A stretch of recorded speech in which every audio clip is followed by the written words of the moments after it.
यह विशाल कैलाश पर्वत भगवान शिव और पार्वती के निवास।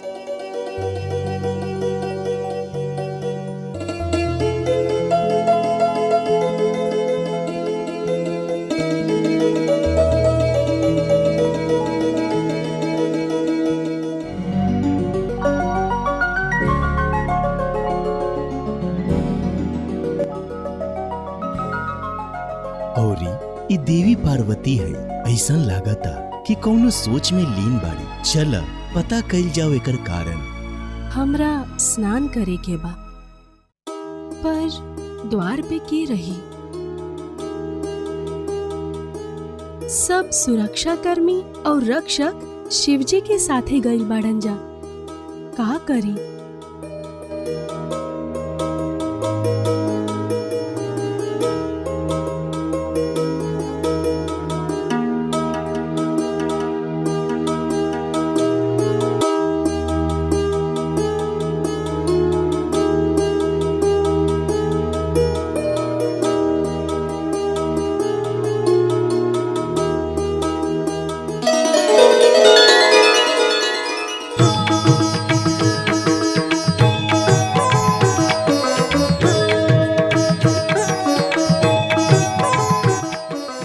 सुंदर मूर्ति बा।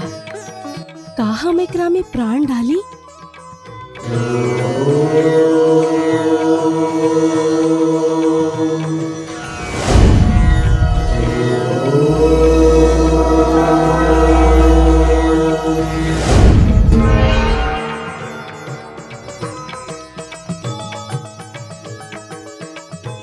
मैया,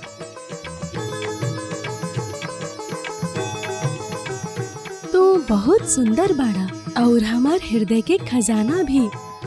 कोटि कोटि प्रणाम मैया।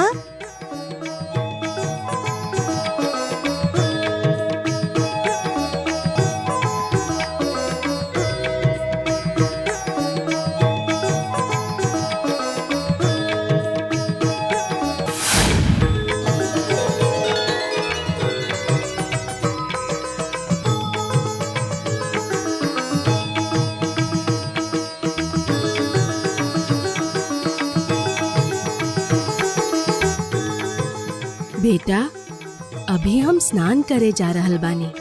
का तब तक तू द्वार पर खड़ा रह सकेला? ठीक बा मैया। केहू के हमार अनुमति के बिना आवे मत दिह, ठीक बा? ठीक बा मैया, केहू के बिना अनुमति आवे ना देहब। रउआ निश्चिंत होके स्नान करी, हम खड़ा रहब।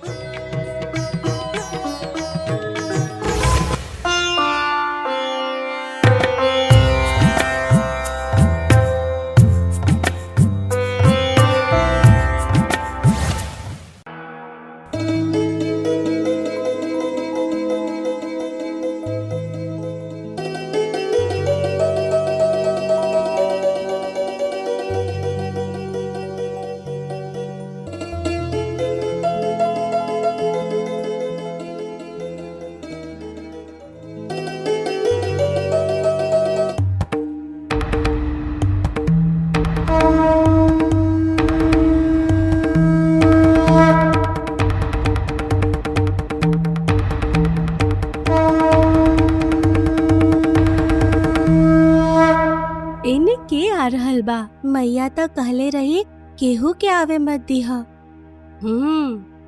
रुका रुका, हमार मैया बिना अनुमति केहू के आइला से रोकले बाड़ी, भीतर नहीं खा जा सका। हमरा अपना घरे जाए से के रोके वाला बा? बच्चा, तू के हुआ? पहले तू बतावा के हुआ? हम पार्वती के पति शिव बानी, समझला? अच्छा, तो हम पार्वती के बेटा हैं। पार्वती के बेटा? तू कोई भी होखा, सामने से हटा, हमरा अंदर जाए के बा। असंभव, तू केहू बाड़ा, हमार मैया की अनुमति बिना भीतर ना जा सकेला। ए जिद्दी बालक, तोहके पता बा हम के हई? तू ही बताइला ना कि तू पार्वती के पति हुआ। रास्ता से हटा। असंभव बाई। हमरा गुस्सा मत दिलावा। हम वचन देहले बानी। हमके भीतर जाए दा। कितना बार कहनी ये असंभव बा, जा यहाँ से।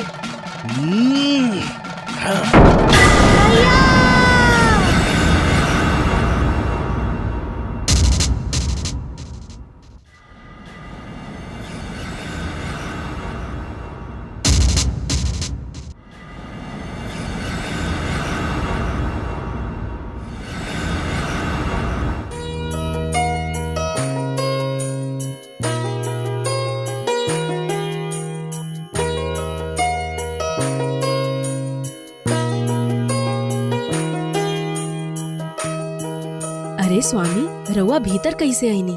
काऊ बालक ना रोकलस? हाँ रोकलस, लेकिन हम वध कर देनी। कौन बाऊ हठी बालक? का? कौन बाऊ बच्चा?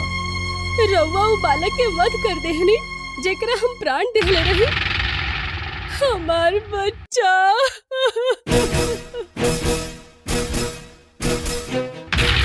हमार बेटा?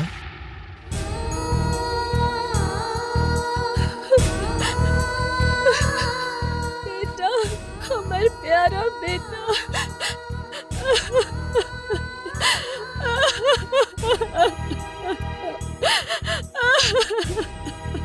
बेटा।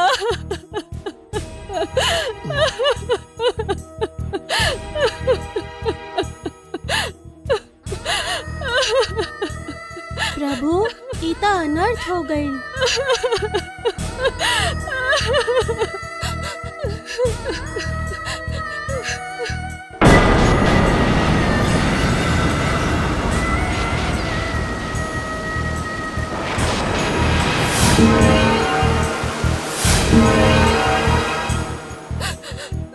शांत हो जा पार्वती।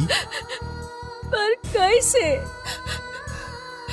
हमके हमार बच्चा चाहे। शांत हो जा पार्वती, तहार पुत्र अवश्य वापस आई। शांत हो जा देवी, शांत हो जा। हाँ, असंभव। हमरा त्रिशूल से काटल कभी वापस ना आवे। एकरा खातिर केहू औरी के प्राण हारे के पड़ी। सुना। जी प्रभु। जा, कौनो ऐसन प्राणी के सर लेके आवा जे उत्तर दिशा में होखे। अवश्य भगवान।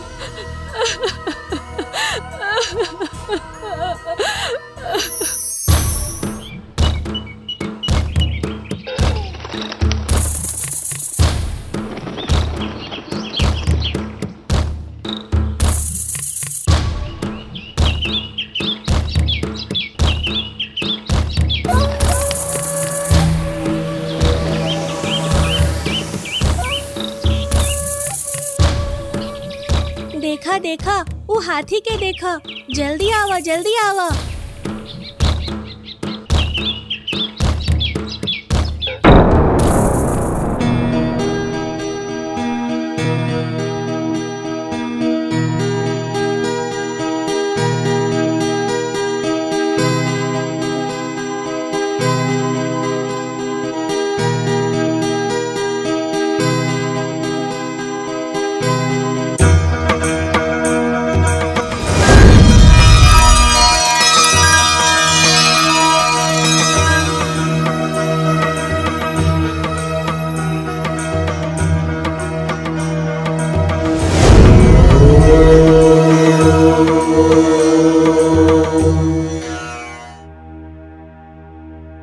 एगो गज के सर, इतना सुंदर बालक पर दुनिया हंसे लागी।